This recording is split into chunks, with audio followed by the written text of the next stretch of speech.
Welcome up north to the MSP North show, brought to you by the Tennessee Highway Safety Office, where fans don't let fans drive drunk. I'm Brady McAtamney. That is my co-host, Blaine Keller. Blaine, weather report's a little grim today, isn't it? Yeah, you don't like the threat. You don't like the threat of tornadoes coming in, and that never sits well with anybody around here. But we've got district basketball coming up. We've got district basketball starting as soon as tonight. Some have started as early as Tuesday, and I'm sure coaches really don't want to look at the weather report too much right now. And we'll go ahead and kick right off with somebody who's supposed to be playing tonight in the District 9 3A play-in, Caleb Cook of White House Boys basketball. Coach, weather hasn't thrown a wrench in any of your plans as of yet, has it? So far, so good. But we just kind of control what we can control, and but as of right now, we're set to play. Spoken like a true coaching veteran there. The White House boys basketball team will play tonight at home against Liberty Creek, a team they faced twice in the regular season in a winner-go-home game. Coach, it's the second year in a row that you've been in this situation. How are you feeling going into tonight? Well, me personally, I've been sick to my stomach since yesterday, but I feel like that our guys are prepared. That they know it's at stake. We can't make the moment bigger than it is. Myself as the coach, I definitely don't want the boys to feel that added pressure. I would like to just carry all of that pressure into the game and just let them play. So that's kind of been our approach. We had 2 good days of practice on Tuesday and Wednesday, and we're prepared. Now we just got to go out and execute and play. Against Liberty Creek, the first-year school, you guys split your regular season meetings 45-57 in that first round, and then the second time through 58-40. Give us a preview of what you guys need to do tonight to extend your season. Well, we're going to have to play much better than we did the first time against them. They were a little banged up when they came here 3 weeks ago, so we'll see them at full strength tonight. We have to play much better defensively than we did at their place, so we have to be much better on the glass. They whipped us on both ends of the floor there, and I feel like we've gotten better as the years gone on, especially as the calendar turned to 2023. We've been playing better, and just hopefully we can keep it going tonight. We're here with Caleb Cook, head boys basketball coach at White House. You guys are coming off a win against Montgomery Central on, what was it, Monday or Tuesday? Monday. On Monday, that's right. So now, of course, looking at Liberty Creek, what would you guys say the chances are for there? What would you say the confidence level is going into that game tonight? I think we're confident. We're gonna have to play. Coach Massey, I coached with him for 5 years. I consider him my mentor, so I know he'll have his guys ready to play, and they kind of play a different pace. They slow it down. They want to control pace. They want to control time of the clock, and that's something that we play a little faster. So it'll be kind of a contrast to styles per se, and it's just going to come down to who takes care of the ball and who executes better on both ends of the floor. Yeah, Coach, really wanted to ask you about that meeting with Coach Massey. It's somebody that you faced off against in your career, at White House, whether he was at Station Camp or now at Liberty Creek. I know you guys have had those 2 meetings in the regular season, but how much more is it kind of a mentor versus mentor type thing when it's an elimination game? Oh, we know each other well. A lot of times we know what each other's thinking, so that's why I really feel like it's going to come down to to our players executing. He does a great job of getting his guys in the right spots and on the floor to be successful. And I feel like that us as a staff, we've got our kids in the right mindset and the right mentality, and it's just going to come down to who wants it more, and really who takes care of the ball better, and who controls the glass would be my 2. I guess if you're looking for 2 big keys tonight, we can't turn the ball over and give them easy buckets, and we got to keep their bigs off the glass, because they've got two or three bigs that really gave us trouble at their place the first time, that we're going to have to do a much better job tonight of keeping them off the glass. So I would say those would be two keys. With Coach Massey, how much did he kind of influence your style a little bit? And if in any way at all, did you think that your time as an assistant on his staff influenced what he does now at Liberty Creek? Oh, I mean, he has in the past and continues to have a huge influence on me as a coach. I mean, we probably talk three or four times per week, just about our teams and things that we're doing and things we need to improve. So just because we're in the same district and this will be our third time to play each other this year, that hasn't affected our relationship any. And we try to help each other out, when we can, and bounce ideas off each other. So really not looking forward to playing him, and he feels the same way. But I'm excited about the chance to continue to play tonight and in a winner go home game. So Coach, we talked a little bit after that East Robertson game. I believe it was the second to last game in the regular season for you guys. Zane Brown didn't play in that one. Your leading scorer, who's averaging through the first 26 games, 15.6 points, 4.5 rebounds, and just under an assist per game. You said he was day-to-day at that point. What's the injury that he's kind of been dealing with in the last stretch of this season, and what's his status for tonight? It's kind of his leg and his back. It's kind of a reoccurring injury that we've been dealing with since August. It's just kind of flared back up the last 10 days or so. So hoping he can give it a go. We'll see how he feels in warm-ups, and he wants to play, and he knows what's at stake. So I anticipate him being able to go tonight. To what extent and what percent he'll be at, we'll find out once we get there. But we're excited to get him back in the lineup. Yeah, and we mentioned how obviously cool it is it is to be able to play against your mentor tonight. But how badly do you want to shake his hand and tell you maybe next year? To be honest, I haven't really thought that much about it. But I would love for us to get another 3 games guaranteed and at least another week of practice. So, that would be huge for our team, because we do return such a large group of our players. They return next season, and the ones, my main guys tonight were in the same game last season. So I feel like that's some bit of an advantage that we've been in this situation before in this winter go home game. I'm glad it's on our home floor, and I just hope we show up and play well. One more for you, Coach, before we let you out of here. You talked about last year's play-in game against Montgomery Central that led you guys advance to that region tournament. How much of a difference is it having to play Liberty Creek as opposed to Montgomery Central in this kind of strange new format where you have 2 district play-in games as opposed to just the one? Montgomery Central they pose their own threat in themselves, because they are so big and physical, and we handled them pretty well here at our place, but we knew it'd be a different game at their place on Monday, and it was. But anybody, our district is so wide open. Montgomery Central, their one win in the district was against our 1 seed Creekwood. So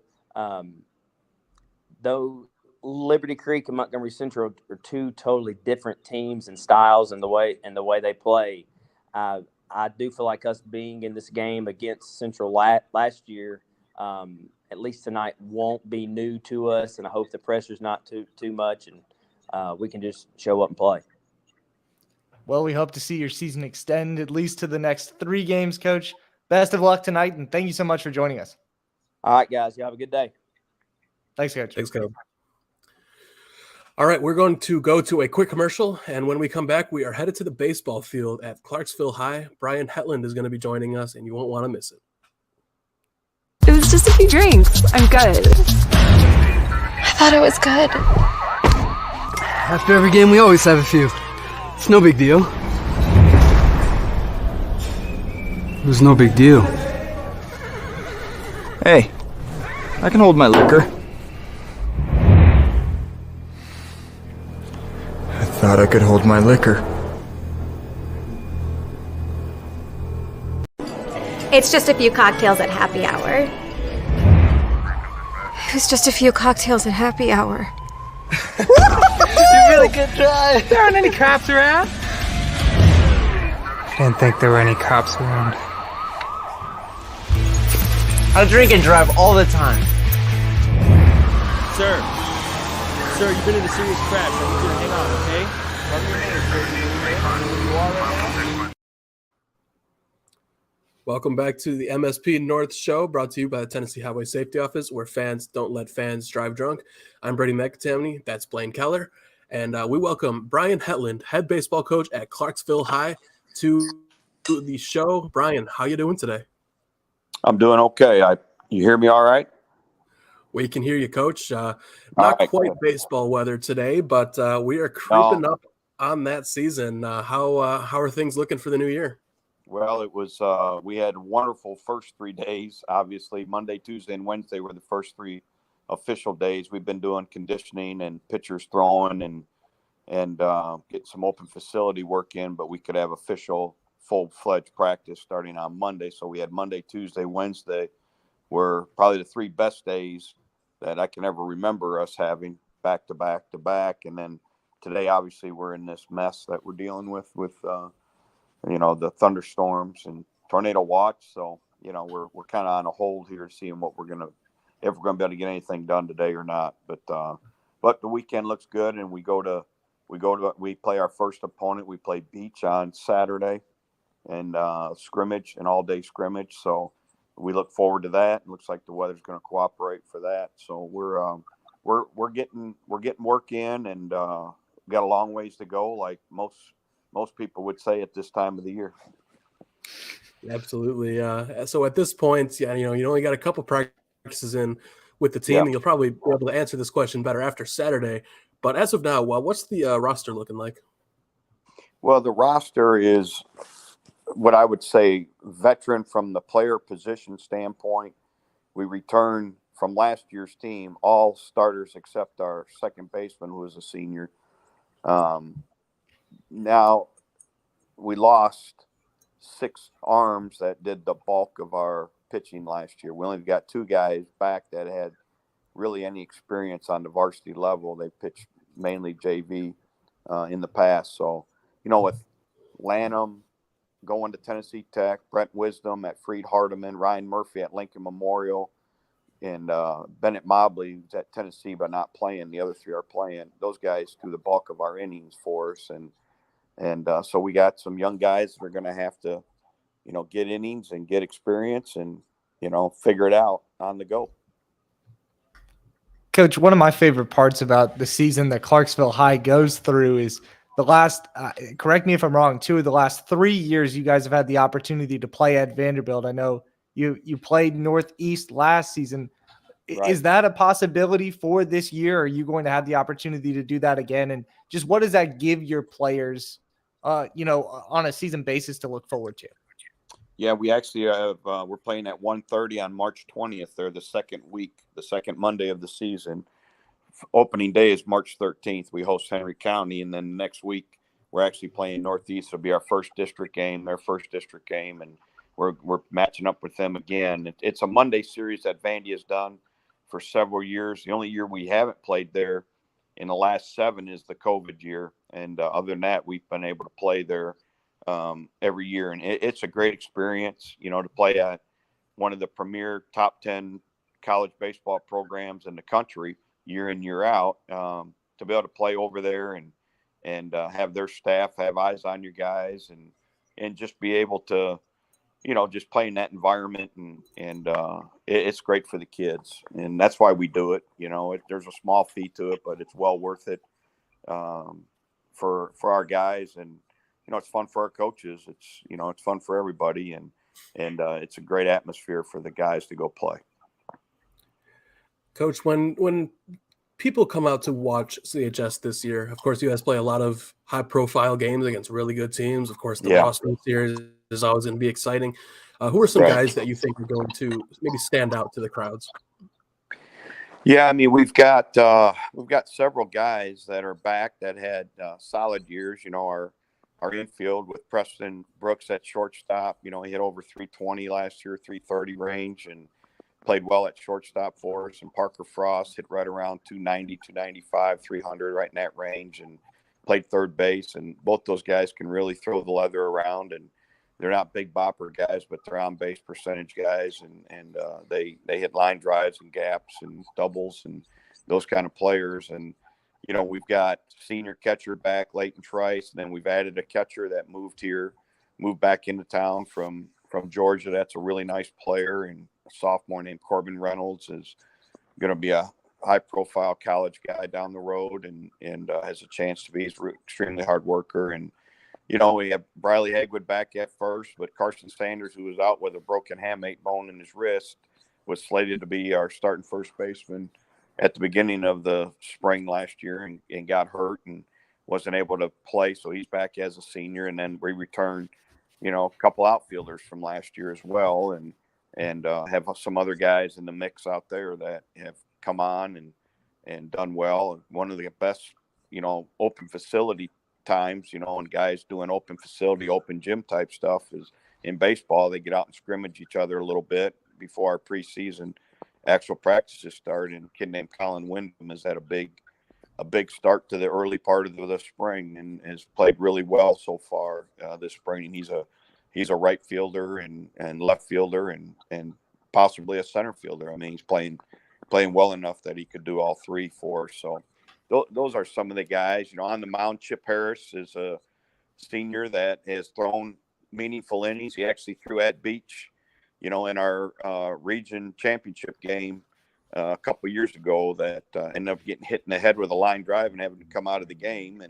But he's thrown, you know, he threw against Mount Juliet that year in a start and threw awesome in that game. And, you know, so he's a guy that we're relying on big time as a senior to step up. And, you know, he's our number one going into the season, and I fully expect him to hold on to that position and pitch well for us. And then it's a hodgepodge of juniors and sophomores and a couple other seniors. Lane Welch had some success on the mound for us last year, and Hank Miner is coming back from an arm injury and pitched very little. Those two seniors, you know, will be on the mound for us, giving us innings. And, you know, and then, you know, I'm waiting for some surprises, you know, and see what happens. We got some young freshmen we really like, but they're freshmen, you know, and a freshman baseball player is a lot different than a junior senior baseball player. So Without a doubt, you know, you mentioned the phrase "big bopper," and that brought me back a couple of years ago to Kyle McGrath's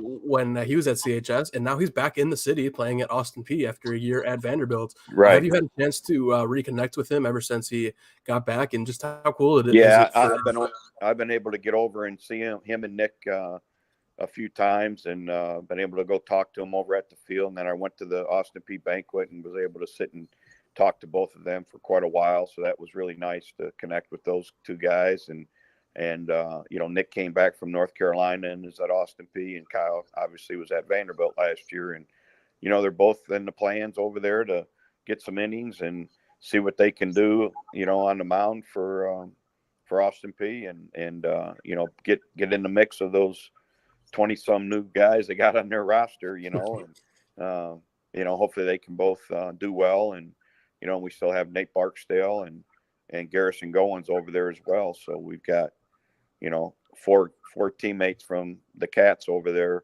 trying to help the Govs out this spring. Absolutely. A couple Cats, a couple Rossview Hawks, some Yep. CA Cougars. Very cool to see a lot of those city kids over there helping Austin P under Roman Fanning. But, no doubt. No doubt.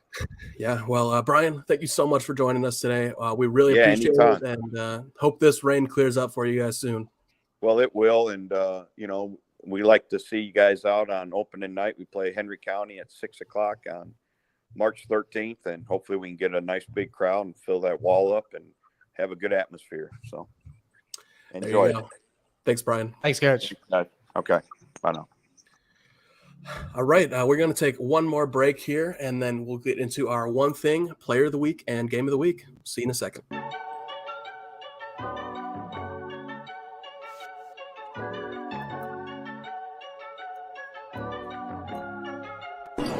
It's just a few cocktails at happy hour.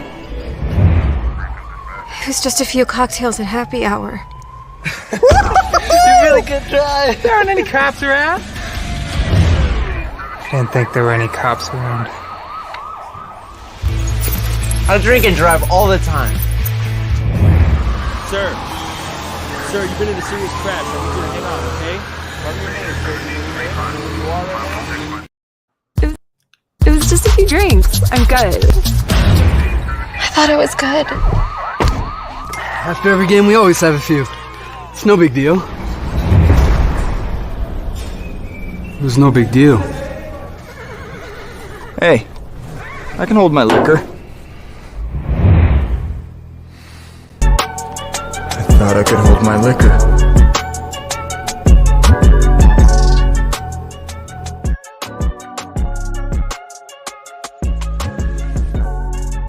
We're back on Main Street Preps North, brought to you by the Tennessee Highway Safety Office, where fans don't let fans drive drunk.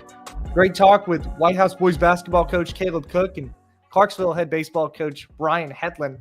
Just a quick note on what he mentioned about the transfers there. 22 transfers for Austin Peay baseball this upcoming season, the most in Division I. So going to be very exciting to see those new players come in, and I believe their season kicks off this week as well. I believe you're right, yeah.